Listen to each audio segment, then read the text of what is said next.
जमानत पर जेल से बाहर आ गए हैं। बड़ी खबर आज सुबह ही आ गई थी। जिस तरीके से उनको जमानत मिली थी, जमीन घोटाले का मामला, हेरफेर का मामला और संगीन आरोप था। उनकी गिरफ्तारी जब हुई थी उसके बाद से लगातार प्रयास उनके द्वारा किया जा रहा था कि जमानत मिल जाए, लेकिन मामला ईडी के पास था। उन्होंने मुख्यमंत्री की पद से जो है इस्तीफा भी दे दिया था, लेकिन अब उनकी पूरी पार्टी के लिए राहत की खबर और चुनाव के लिहाज से भी और पूरे इंडी गठबंधन के लिए भी एक तरीके से राहत की एक खबर है। कंपेयर किया जा रहा है अरविंद केजरीवाल के मामले से हेमंत सोरेन के इस पूरे मामले को। और इसी पर और जानकारी देने के लिए हमारे साथ मुकेश जी फिर से हमारे साथ जुड़ चुके हैं न्यूज रूम से। मुकेश जी, इसके बारे में आप बता रहे थे और इसको चुनाव से भी जोड़कर देखना चाहिए। किस तरीके से आपने जिक्र किया था चुनावों का, लेकिन अब एक नई जान पार्टी के लिए। लेकिन मामला कहां तक आगे बढ़ेगा? बात थी आर्मी की जमीन की, 8 एकड़ से ज्यादा जमीन की, जिसको ट्रांसफर भी नहीं किया जा सकता, ये दलील जेएमएम के द्वारा, हेमंत सोरेन के द्वारा। क्या कहेंगे? बिल्कुल सही कहा आपने। और ज़मीन का मामला है, एक तो ट्रांसफ़र नहीं कर सकते आप, और दूसरी बात केवल डिफेंस की ज़मीन को ही नहीं, झारखंड में जो सीएनटी एक्ट लागू है, सीएनटी एक्ट के तहत कोई भी आदिवासी की भूमि को जो है गैर आदिवासी खरीद नहीं सकता, और उसके अलग से कानून बने हुए हैं। वैसे में यह जो कानून, जो लैंड को ट्रांसफ़र का जो मामला बना है, ये सिविल का मामला बनता है, और सिविल का मामला लंबा चलता है, और ये 30 साल 40 साल भी चल जाए तो कोई इसमें अतिशयोक्ति नहीं। चूंकि ये पॉलिटिकल मामला है तो हो सकता है और भी आगे चले। तो ये इस मामले में तो इनको जमानत मिल गई है, और अब तत्काल जो है, मुझे नहीं लगता है कि ईडी कोई चार्जशीट दाखिल कर पाएगी और उस पर आगे सुनवाई होगी, क्योंकि अगर चार्जशीट दाखिल हो जाता है फिर इनकी मुसीबत बढ़ेगी, और चार्जशीट में अगर इनका नाम आता है तो एक्विटल होने में इन्हें टाइम लगेगा इस मामले में। लेकिन राजनीति से जिस तरीके से आप जोड़ते हैं इस मामले को, तो राजनीति में जेएमएम को निश्चित तौर पे हेमंत सोरेन के जेल जाने का फायदा हुआ है। एक जो सहानुभूति लहर थी, जो एक एंटी इनकम्बेंसी बनती जा रही थी सरकार के खिलाफ, वो एंटी इनकम्बेंसी खत्म हुई है, और सहानुभूति लहर जो है जेएमएम के पक्ष में और हेमंत सोरेन के पक्ष में बनी है। क्योंकि लोकसभा चुनाव का जो परिणाम है उसमें 2 सीटों का इनको इजाफा हुआ है। 3 सीटें महागठबंधन को जो मिली है, उनमें से 2 सीटें जेएमएम के पक्ष में आई है और एक जो है कांग्रेस के पक्ष में आई है, और बीजेपी को 3 सीटों का नुकसान हुआ है। 4 से 5 महीने के बाद वहां विधानसभा के चुनाव होने हैं, और विधानसभा चुनाव से पहले हेमंत सोरेन जेल से बाहर आए हैं, और उनका अगर गेटअप आप देखें, उन्होंने जेल के भीतर में अपना लुक चेंज किया है। यानी जो उनकी दाढ़ी और मूछें थी, जो कि जेएमएम के जो संस्थापक शिबू सोरेन है, उनका जो लुक है, जो जिस तरीके से दाढ़ी बढ़ा के रखते थे, और पूरे झारखंड में खासतौर पर जो आदिवासी वोटरों में जो उनकी पहचान थी, उनके इमेज की, उसी तरीके से लुक लोग जो है अब झारखंड मुक्ति मोर्चा के जो कार्यकर्ता हैं और जो लोग हैं वो कह भी रहे हैं कि शिबू सोरेन का पूरा लुक जो है उनमें दिख रहा है, पूरा व्यक्तित्व दिख रहा है, और इसका उन्हें फायदा मिलेगा। अभी वो जेल से निकलने के बाद सीधा गुरुजी के पास जाएंगे, यानी अपने पिता शिबू सोरेन के पास। वो काफ़ी ओल्ड एज है, वो एक्टिव नहीं है राजनीति में, लेकिन उनका आशीर्वाद जो है, उनका अपीयरेंस ही राजनीति में काफ़ी है। तो मुझे लगता है कि जेएमएम को आने वाले विधानसभा चुनाव में जो है इसकी सहानुभूति लहर जो मिलेगी, और जो एक एंटी इनकम्बेंसी बनती जा रही थी सरकार के खिलाफ और बीजेपी उसका फायदा उठाना चाह रही थी, मुझे लग रहा है कि अब बीजेपी के लिए चुनौती थोड़ी और मजबूत हो जाएगी, थोड़ी कठिन हो जाएगी। विधानसभा में लड़ाई जो है, हेमंत सोरेन के पास सरकार की जो भी बुराई थी उसके खिलाफ बीजेपी अपने आप को तैयार कर रही थी, लेकिन सहानुभूति लहर जिस तरीके से बनी है, मुझे लगता है कि इसका नुकसान होगा, और इसको काउंटर करने के लिए बीजेपी को अलग से रणनीति बनानी पड़ेगी। और अब जब जेल से बाहर आए थे, एक बात यह है कि जब कोर्ट के द्वारा कहा गया था कि ये जो भूमि का पूरा मामला है, इस पूरे मामले में उसका जो पूरा जो क्या कहते हैं रिकॉर्ड, वो जो एस्टैब्लिश नहीं किया जा सका कि कैसे वो 8.86 एकड़ की जमीन उनके ट्रांसफर कर दी गई, इसी का कोई सबूत नहीं है।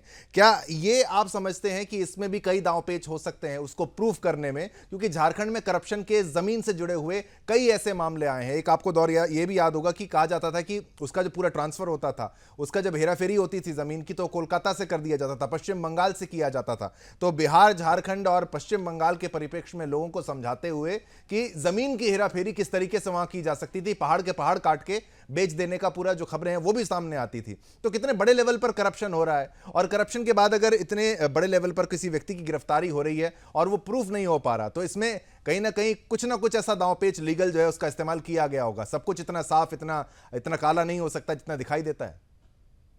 ये जो मामला है 8.86 एकड़ की जमीन को ट्रांसफर का, उसमें सीधे तौर पे हेमंत सोरेन को आप कभी भी इस्टेब्लिश नहीं कर सकते जो उन्होंने लिया है। और जो ईडी को इस्टेब्लिश करना था कोर्ट में, ये करना था कि 2 फर्जी आदमी को खड़ा करके, एक से बिचवा करके दूसरे को खरीद लिया, दूसरे ने खरीदा उसको, और वो दोनों व्यक्ति हेमंत सोरेन के थे, और जमीन पे कब्जा भी हेमंत सोरेन का था। और वो ये बात सही भी है, अगर आप देखें जो लोग वहाँ पे हैं, जो रांची के हैं, जो झारखंड के हैं, पॉलिटिकल सर्किल में हैं, ये सब कोई इस बात को जानता है कि इस ज़मीन पे इनडायरेक्टली जो है अधिकार जो है हेमंत सोरेन का है। हेमंत सोरेन जो चाहते हैं वही कर रहे हैं। वहाँ पे केयर टेकर भी उन्हीं का रखा हुआ है, क्योंकि केयर टेकर उतना पढ़ा लिखा नहीं था, पॉलिटिकली उतना साउंड है, इसलिए उन्होंने उसने नाम ले लिया हेमंत सोरेन का कि ये मुख्यमंत्री साहब का हेमंत, और इसी के आधार पर केस बना वहाँ पे। लेकिन जब कोर्ट में आप जाते हैं तो कोर्ट में आपको डॉक्यूमेंट्स के थ्रू आपको साबित करना होता है, सारे जो अलग अलग डॉट्स हैं उस डॉट्स को जोड़ना पड़ता है। और इसमें जो ज़मीन लिया गया था और बेचा गया था उसमें पैसे का जो ट्रांसफ़र हुआ था उसका ट्रेल अभी तक ईडी को नहीं मिला है। और अगर जिसने बेची और जिसने खरीदी दोनों अलग अलग व्यक्ति हैं, उससे हेमंत सोरेन के संबंध क्या है ये भी ईडी इस्टेब्लिश नहीं कर पाई।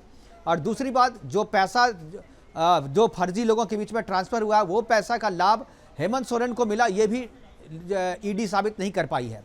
तो ये जो है वैसे फैक्ट्स हैं जिसके आधार पे ईडी टेक्निकली नहीं साबित कर पाएगी कि हेमंत सोरेन का इन्वॉल्वमेंट है, लेकिन सब कोई जानते हैं कि यह जो ज़मीन है वो हेमंत सोरेन के अधीन थी, किसी दूसरे के नाम पे। चूंकि जब देखिए झारखंड में और बिहार में जो ज़मीन का घोटाला इस तरीके से होता है, ये बहुत ही आम बात थी कि अपने नाम से लोग नहीं लेते थे, दूसरे नाम से फर्जी, अपने नौकर के नाम पे, अपने किसी ग्रामीण के नाम पे, अपने किसी सेवक के नाम पे, किसी कार्यकर्ता के नाम पे ज़मीन ले ली जाती थी और उसका पूरा स्वामित्व जो है उस अधिकार के पास होता है। कहते हैं ना कि जर और जोरू उसी के पास रहती है जिसके पास दम होता है, जिसके पास लाठी की ताकत होती है। तो लाठी की ताकत, सरकार की ताकत जब तक शिबू सोरेन के पास है तब तक वो ज़मीन जो है उनके कब्जे में है।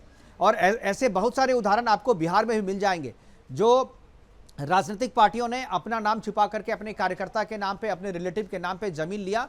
जब तक वो पावर में थे तब तक उस ज़मीन से वो लाभ लेते रहे, लेकिन पावर से हटने के बाद वो ज़मीन जिनके पास भी थी उन्हीं के पास रह गई और वो फिर उन नेता को वापस नहीं कर पाए। बहुत सारे ऐसे बड़े नाम हैं जिनका नाम मैं यहाँ पर पब्लिकली नहीं ले सकता क्योंकि कुछ कानूनी पेचीदगियाँ हैं, लेकिन जो लोग बिहार और झारखंड में हैं वो इस बात को जानते हैं। इसीलिए ज़मीन का डिजिटल रजिस्ट्रेशन जो है शुरू हुआ है और नीतीश कुमार ने काफ़ी अच्छा काम किया है वहाँ पर। और भूमि जो ऐप है, भूमि ऐप में बिहार सरकार को पुरस्कृत भी किया जा चुका है भूमि ऐप की दिशा में काम करने के लिए।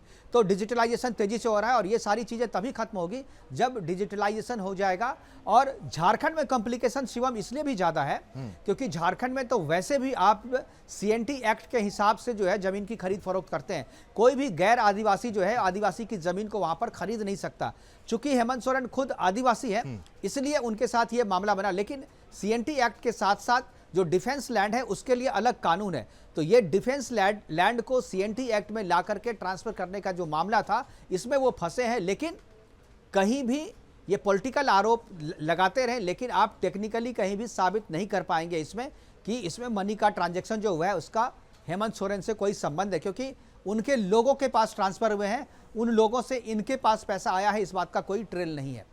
और ये जब जेल से बाहर निकलते हैं, बाहर आते हैं तो ये कहते हैं कि भाई देखिए कैसे यहाँ पर लोकतंत्र पर हमला हुआ है और जुडिशियल प्रोसेस जो है वो कितना लंबा हो गया है। और साथ साथ कह रहे हैं कि भाई इसमें दिन या महीने नहीं लग रहे, इसमें सालों लग रहे हैं, काफ़ी लंबे समय, मुझे 5 महीने तक जेल के भीतर रखा गया, ये इनके द्वारा कहा गया। और ये कह रहे हैं मेरे खिलाफ जो है एक कॉन्स्पिरेसी हैच की गई। कॉन्स्पिरेसी हैच की गई मुकेश जी या नहीं की गई ये तो सवाल नहीं है, लेकिन बिना सबूतों के आधार पर ईडी भी ऐसा कर नहीं सकती। ये भी आप भी जानते हैं कि भाई कुछ ना कुछ होता है, जहां पे मतलब आग लगी होती है वहीं से धुआं निकलता है, उसी के इशारे पर ईडी जो है काम करती है।